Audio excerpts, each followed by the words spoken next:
We will continue from then. Yesterday, I know many of you heard some new words, and I expect that and some new explanation and some new facts about what was happening before the coming of the Lord Jesus Christ, before he enters the earth. And I believe it is time now for us for the kingdom of God to be unveiled and to be,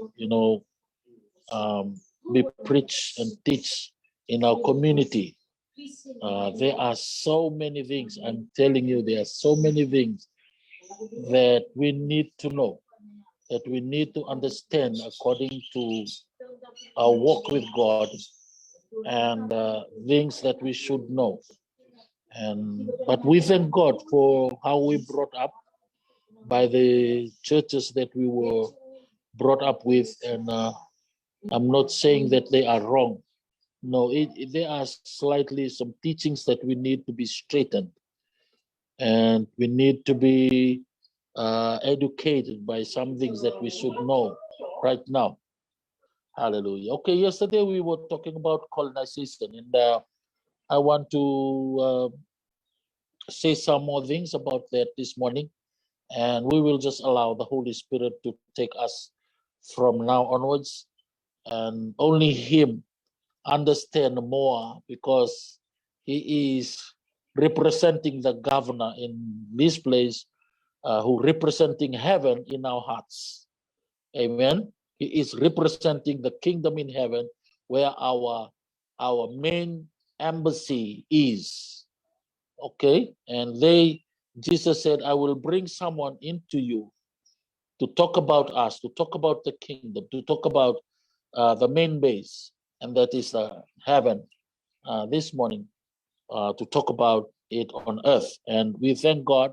We talk about, yesterday we were talking about ambassador, and we are the ambassador of the kingdom of heaven on earth, the style or the culture of the kingdom of heaven. The Holy Spirit on earth, his task is to teach us with the culture of the kingdom of heaven on earth. Okay? So, today we will learn some more kingdom culture of colonization. How the Roman Empire, invade the place and colonize. They were different from Egypt. They were different from the Egyptian, from the Babylonian, from the Assyrian. They were different on how they, took over a place.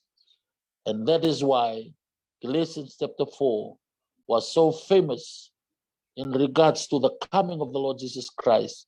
It was because God was waiting for 400 years. For 400 years, ever since that time. Then the Bible says that God was waiting until when the world is getting ready, when the concept of the things that happen on earth will be just like the concept that he wants. Hallelujah. And that's why he gave his son at the right time. In the fullness of time, God gave his son. Hallelujah. So there are some key truths. We will go down to it. We will go down to some key truths to understand about colonization. Colonize. First thing we need to understand that every person on earth, without exception, is seeking a better kingdom. I believe every one of us are seeking a better kingdom. So the kingdom concept of government is far superior to any governmental system derived on earth. The concept of the kingdom of God is different from every other government on earth. In the kingdom of God, it ruled by a sovereign, righteous, and a benevolent king. Okay? I'll say that again. In the kingdom of God, it's ruled by a sovereign king, a righteous king, a benevolent king. And it remains the best system of the government that people could ever hope for. Hallelujah. The other thing about the kingdom of God, or the concept of the kingdom, is of heavenly and not earthly origin. It originated from heaven and not on earth. Amen. And number 5, its operation on earth is due to another concept that is originated in heaven, in the concept of colonization. All right? I'm going to explain it later about democracy. The world today is controlled by a system called democratic system. In Greek, it called demokartos. Demo means man, kartos means power. It means the system that operates on earth, it operates by the power of men. Okay? It operates by the power that is in men. That's why a certain community of people have a certain, like a board. When we come to a board meeting, the hands are very powerful now, because whoever have a lot of hands that are lifted in anything concerning the place or area or church, whoever the majority of the hands are lifted up, they are the one, they have the power to choose. But in the kingdom is different. The kingdom is only the king. It's only the king's command are accepted to be obeyed. The king doesn't have any other counsel to change what he wants to be done. That's how colonization or the kingdom rulership operates. Okay? And therefore, colonization is heaven's system for earthly influence. I'll say that again. Colonization is heavenly system of earthly influence. Hallelujah. Praise the Lord.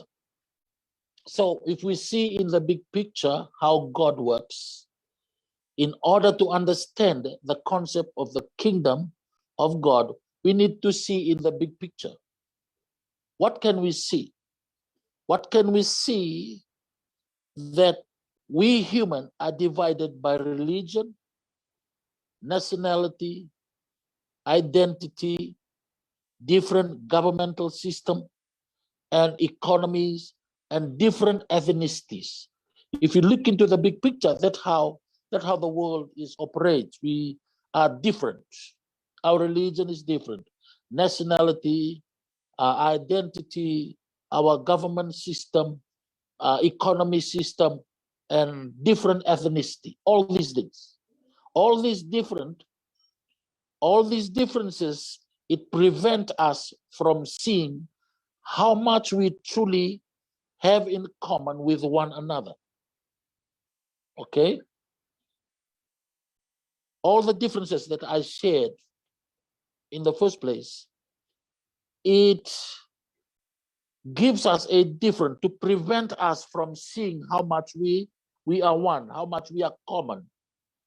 Praise the Lord. You see, when we understand the kingdom of God, as I'm looking at you, your hair is different, my hair is different, your color is different, my color is different, your language is different, my language is different, your ethnicity is different. I have a different ethnic groups. Okay, and so forth and so on. But that is the big picture of how the whole world operates.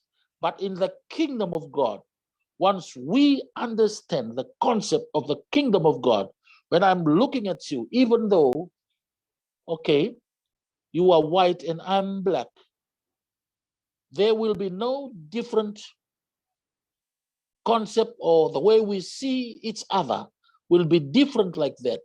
The only thing that we will see each other is we are common in everything. We are so one. We are common with one another. That's how the kingdom works. You see, today, when you go past somebody, a Methodist or AOG, when an AOG looking at the Methodist, oh, he's a Methodist. But he forgot that both of you are Polypeians. Hallelujah. Give a big hand to the Lord. You see, that's how our ethnicity and our religion do. He make us to separate from each other. All right? And we point finger. They are wrong. We are right. They are, they are boring. The way they worship is boring. The way we worship is lively. So ours is right and theirs is wrong. Am I right or wrong? See, that's what brings the difference in us. You see, that's what religion doesn't talk about more, a lot, to teach us that we are common. That's why we thank God that the kingdom of God will bring us together to see that we are common, we are one. We come from one place. Okay? You see, that's why we will see the concept that we see each other. You are Pohnpeian, I am a Fijian. But if you look, both of us in the kingdom concept, we come from one place, but we born from different places. Are you read me? Do you read me this afternoon? Okay, we come from one place, but we born from a different family, different father, different mother, and a different places. Praise the Lord. But the concept of the kingdom, we will see that we are one. We are brothers and sisters. Hallelujah. We are cousins. Praise the Lord. Amen, amen, amen. So this is what we can see when we come to the kingdom. That's why we are searching for the kingdom once, searching for the kingdom that is enjoying, that is liberty, security, it's healthy, and abundance of blessing that overflow. In this kingdom, once we find it. If we live in the overview of the world, I want to say today, we will just bring differences. It will create more worries and more hatred, more war. The war that is happening today because people don't understand this. They don't understand each other. We are one. We came from one place. Hallelujah. So, in order to understand this concept of the kingdom, we need to see the big picture, as I said. We can't see that, we human are, as I already said, we are different. Okay, let me jump into this point. Let us see a good artist. Okay, everyone understands the artist. For example, I want to explain here what is the big picture that I'm trying to talk about. A good artist will see the finished product in his or her mind before he or she begins to paint or to draw. Okay? A good artist. Every artist or engineers, before they drew or before they begin the building, they already have the building in their mind.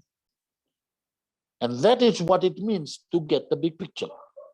It means to see the end from the beginning. Okay? To see the end from the beginning.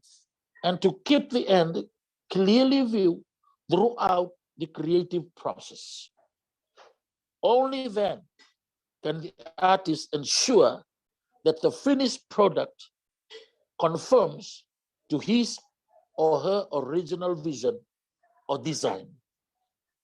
And that's why we should not judge the artist in the process, because only him, he sees the whole picture from the beginning. Hallelujah. Do you understand it?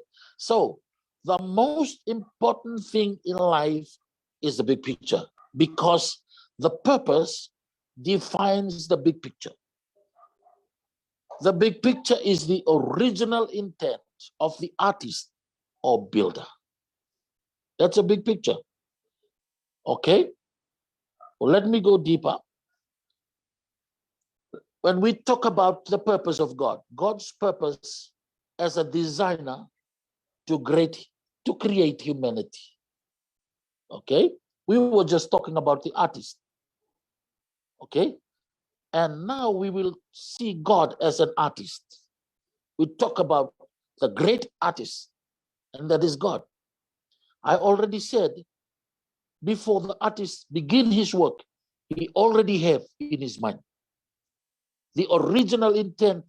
What he wants to do is already in his mind before he move his pen to do his work. So now we can see that God is the great artist. God's purpose as a designer who created humanity. Okay? So what was the end result he desired before he created human? To God, we ask this question: what was the end result he was desired before he created us? This was his desire. Now listen carefully. His desire that our life, your life and my life, every human being will live and have an original meaning. We have to live our original life, our original purpose. Few days ago, I was sharing about a very shameful thing. I don't know if you still can remember what I said.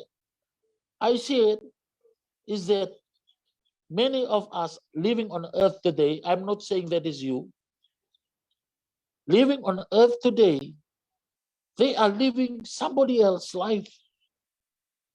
They look like somebody else. They even talk like somebody else. They wear the clothes that somebody else wants to wear. Their lifestyle, they live like somebody else. That's crazy. That's shameful. But it's a truth. Hallelujah. You see, that is why in the kingdom of God, God will want you and I to live our original intent, our original purpose on this earth. That's what God is looking for. Hallelujah. Could you imagine when our maker, the one who made you and I, when he looks down from heaven, and then, okay, let me look at John Mark. John Mark, he couldn't find John Mark. Why? Because John Mark is living in another way of life, where he was intended, John Mark, to live on earth. Praise the Lord. Amen, amen. Hallelujah. I deeply believe that we will learn something this morning about God's original purpose. So, what is the end result God desires? He desires for us to live our original meaning and our original purpose on earth. He undertook a wonderful building called human race. Why? His original purpose in creating mankind was to extend his invisible rulership to the visible world. Hallelujah. He wants us to extend his heavenly country to another territory. That's why you need to live your original intent of God, original purpose. Hallelujah. His desire, therefore, then was to establish on earth the colony of heaven. Praise the Lord. That's why understanding who you are is really important, because that's how we will create in a community that we are living in the lifestyle and the culture of the kingdom of heaven. If you're not living the lifestyle or your own intent, the original purpose of God for your life on earth, we cannot colonize the earth, because the colonizer is different. You are not living like who you're supposed to be. That's powerful. That's tough to understand, okay? Hallelujah. You see, the great example to me is Fiji, as I was explaining. Fiji is living now a concept of Great Britain because they invade us. Now Fiji is independence, but we still live on many lifestyle and the culture of Great Britain. We speak English, we drink tea, okay? We wear a coat even though it's 100 degrees Fahrenheit. Everything like that, we are copying. So the Great Britain did a great job of influencing us. This is what we're supposed to do in the kingdom of God. When we mission to a place and touch somebody's life, when we come back, the life that we live in should convince and convict the person to turn him into the lifestyle of the kingdom of God. Amen. But kingdom people, we need to understand who really we are. And that's why we will become a convincing ambassador of Jesus Christ to whichever community we are sent forth, to colonize on earth. Hallelujah. See the meaning of colony. Let's go slowly here. Randini, please bear. I want to go very slowly here because we need to really, really understand this. We go back to the. We have time. Thank you. Yeah. Colonia. See, Colonia in Ponape, our town in Ponape, Colonia, that's a Greek word. Colonia. And mind you, that's a very powerful word. Okay? That is the success of a government that came first to invade the place. Not came first, but our people were already there. I'm talking about power. They came with the money, they came with power. So that's why they convict our people, and that's why they named our town because they were staying there as Colonia. I will tell you why. Colonia means a group of people who form a settlement in one country, which is under the rule of another country. Okay? I don't know if the Spanish or Japanese or Americans, who came from other countries with that power and dominate the place, and the place became like that foreign country where they came from. Amen. It's a group of people that having the same interest, that living close together. Okay. Colony is a country which controlled by a more powerful country. Hallelujah. If you can imagine, okay, you see, our country, now I'm talking about our country. Hallelujah. The country that is embassy is not on earth. The embassy is in heaven. Amen. And his governor, the third person of the Godhead, and that is the Holy Spirit who is inside of you. Amen. The Bible says, heaven and earth shall pass away. My word will never pass away. The Bible says in Psalms 24:1, heaven and everything in it belongs to God. Amen. It belongs to the King of Kings and the Lord of Lords. It belongs to the kingdom that we represent on earth. Hallelujah. You see, God, I believe, is trying to convince us, Kaunapata family, amen, to go out there and represent the most powerful kingdom on earth and the most powerful king, whom the king said in Matthew chapter 28, he said, go and lo, I will be with you forever. Hallelujah. So the colonization concept as a concept was not invented by human. It was not the product of any human kingdom or culture. Colonization originated in the mind of God. This was his idea. Amen. Colonization is God's idea. It's God's original purpose was to establish a manifestation and manifest his heavenly kingdom on earth without coming on earth. Okay? The king will not come back to earth. His representative is on earth. Hallelujah. His Holy Spirit and his ambassador, and that is you. His ecclesia, and that is you. Amen. Colonization authority is such a kingdom in which the king does not have to come to be with the people physically. Okay? So God's intent, therefore, was to extend his heavenly government over the earth, and his plan to accomplishing this was to establish the colony of heaven on earth through the third person, the Holy Spirit on earth. Hallelujah. Hallelujah.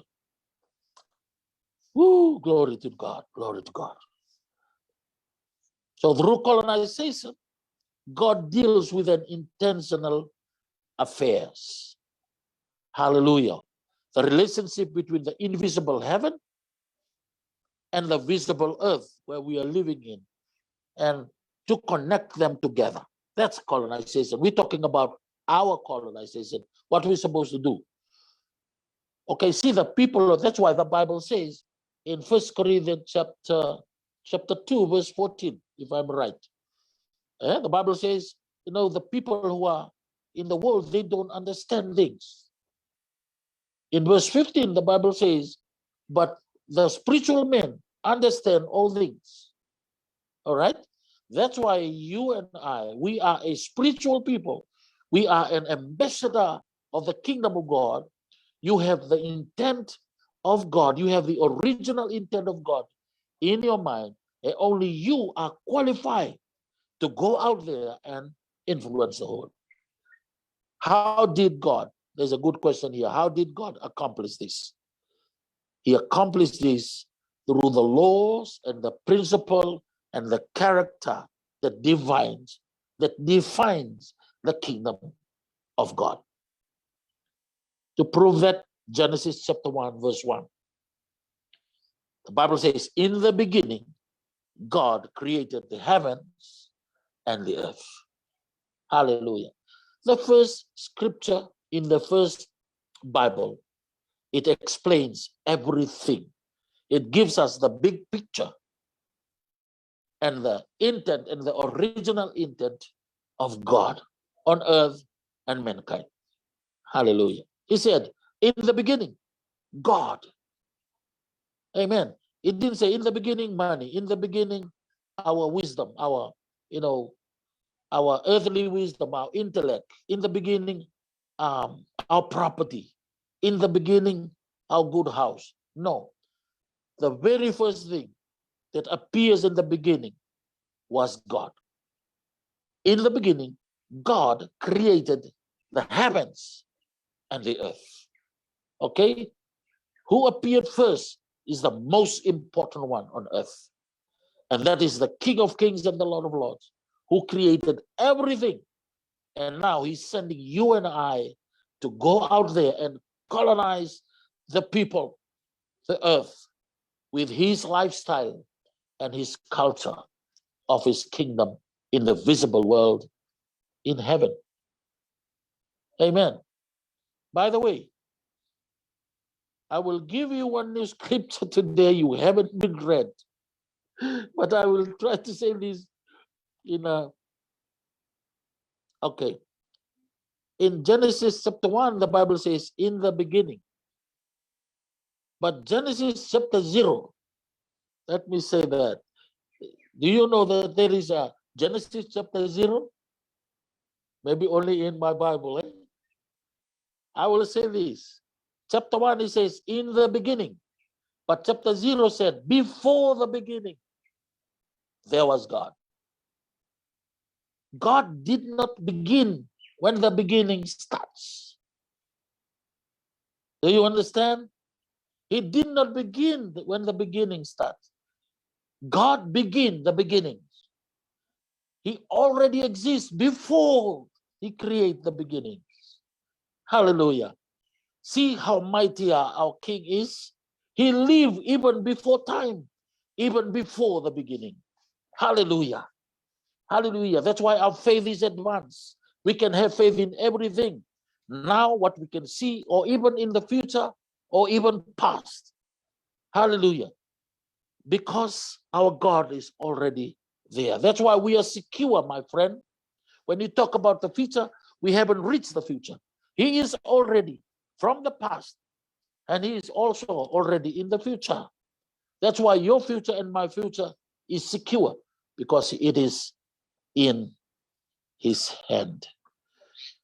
Woo, glory. I'm excited myself. Glory, glory, glory, glory. I'm so excited that I belong to a king, and I belong to a kingdom. The kingdom that is established, and the kingdom, there's no other kingdom on earth is like it. Hallelujah. Hallelujah. And if you look in Genesis, I will finish with this. Genesis chapter 1, verse 26 to 28. Okay? The reason why I always go back to the beginning on the Genesis, because in the beginning, everything was perfect. Hallelujah. And that is where we should always refer, because we have to learn from how God created things and how God put things together, even to the first two people, two men, and a man and a woman who begin their life in the beginning. Listen, when God created everything, he was left out with someone with the most important thing to create or to make, in order for that thing to look after the earth. In verse 26, Genesis chapter 1, the Bible says, "Then God said, let us make mankind in our image, in our likeness, so that they may rule over the fish in the sea, the birds in the sky, over the livestock, and all the wild animals, and over all creatures that move along the ground." Hallelujah. And in verse 28, I will go right to verse 28. The Bible says, God blessed them and said to them, "Be fruitful and increase in number, fill the earth and subdue it. Rule over the fish in the sea, the birds in the sky, and over every living creature that moves on the ground." If we listen very careful to this verse,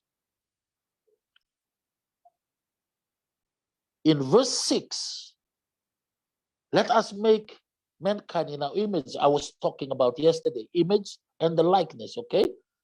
Image and likeness. Image is not when we look like him. It is the operation that we should operate on, to operate like him. That's why he gave his name. Amen. He gave his name to us so that we can do the impossible. You cannot use any other name. You cannot use the name of your church or your position as a pastor, as apostle. We cannot use any other name. That's why he gave us his name for us to use on earth, so that we can operate like him. We cannot do miracle without his name. Hallelujah. That's why I love the name. Woo! I love the name of our King, because not only a name, to show it around. It is a name that contains the power that the devil is afraid of. Hallelujah. When you knock in the door, when you walk on the road, when you shake hands with somebody's hand, it doesn't matter how powerful it is on earth, you are more powerful than him, because you have the name. Woo! You have the name. You have the name. Hallelujah. Glory, glory, glory to Jesus. And see, this is the mandate of God to us in verse 28. He said to them, "Be fruitful and increase in number." And that is colonization. Amen.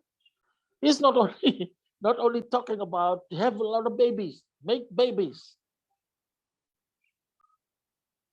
Ardini, if you don't mind, let me just say one very funny story. Okay, let me say one very funny story in Pornopig. You know Fred Carl? Fred, Pretz. Okay, yeah. He's in the CMF. He's a pastor now. Yeah. Yeah, he's a pastor now. Yeah. And one day, we asked his friend, Fujita, the Japanese guy. We went one day to Fujita and talk. We were talking, and Fujita always wanted to speak English, but his English is kind of Japanese uh, accent there. And we were talking, and hey, how are you? And Fujita said, Brett was asking, how are you, my friend? Fujita, oh, good, good, good, good. And Fred said, well, you skinny, you sick? And he said, too much, and you want to say something, eh?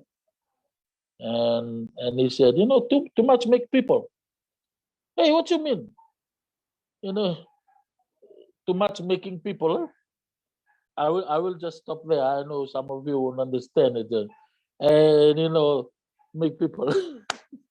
You see what the Bible means here, be fruitful and increase in number. It is not to make babies. Excuse me, it's only to make babies. Okay, to have a lot of babies in the family. That's part of it.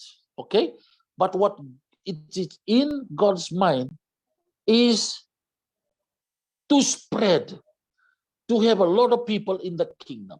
You see, from that time, God knew now that many people will be in another new country, will be in another new territory, will be in the world, okay, and not in his kingdom. Hallelujah. That's why he said, be fruitful and increase in number. Hallelujah. And who's going to do that? We are. We are the one.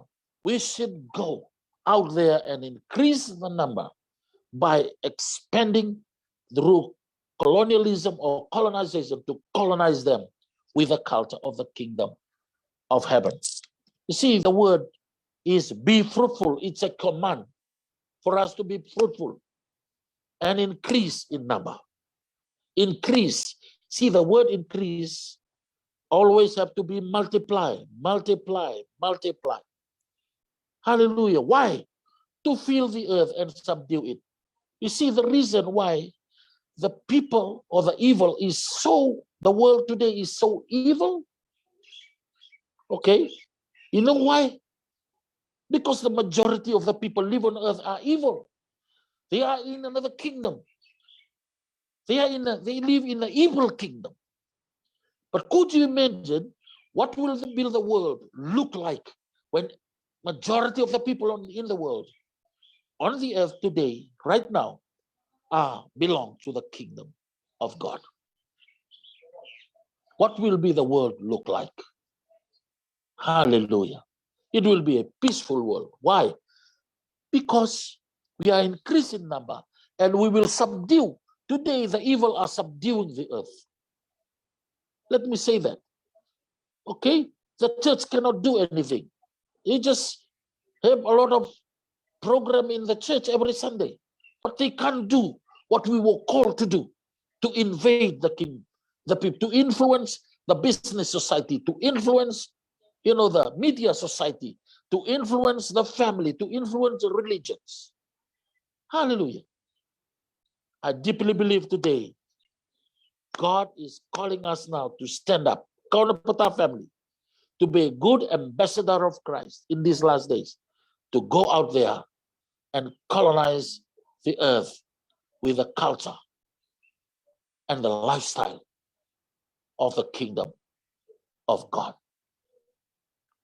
Let me finish with Isaiah chapter 45, verse 18. The Bible says, this is what the Lord says. He who creates the heavens, he is God, and he who fashioned and made the earth, he founded it, and he did not create it, listen, he did not create it to be empty, but formed it to be inhabited. He says, I am the Lord, and there is no other. Can you see these two things? He says in verse 18, he who created the heavens, he is God. He who fashioned and made the earth, he founded it.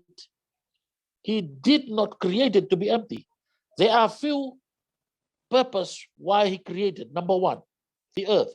He fashioned the earth, he made the earth, and he founded it not to be empty. Amen. Please, you need to put this in our hearts. He did not founded the earth to be empty. He founded the earth to be inhabited, not to be empty. Praise the Lord. The reason is that for us, as an ambassador of Christ, to go out on earth and to fill the earth with the culture and the lifestyle of the kingdom of God, so that the people on earth will live like those who are in the kingdom of God. You see, that's it. That is the whole purpose of God in us, mankind, to colonize, to take his culture to the people. You see, when we read the scripture, it makes us very important in regards to God's intention for colonization. He said he fashioned us and placed us here on earth. And the issue, his charter and giving his dominion. He gave, his dominion to us. Hallelujah. Even though we own nothing, because everything belongs to him. But one important thing is we have access to everything as long as we are under the governing principle of the king. This is what it means to be colony of the kingdom of heaven. Amen. We have the governing principle of the King of Kings and the Lord of Lords. That's the most important part this morning. Hallelujah. I believe few of the things that I've shared today, we will go back and begin to think about it. We go back and we begin to talk about it, and it would give more insight in our mind and in our hearts. I know there are many new things that we hear, but please, in the name of Jesus, it is my prayer that God, the Holy Spirit, will make it really clear to us. This is not a new doctrine. This is just a neglected doctrine that was not preached and taught by some religious leaders who are ahead of us. And it's my prayer that we will understand this and we become success in everything we do in life this morning.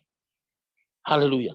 Thank you very much. I deeply believe I will have to stop here, as though many things I have to share, but I have to stop here and I will give it back the glory and honor. The glory always, I'm not giving back the glory because the glory always is.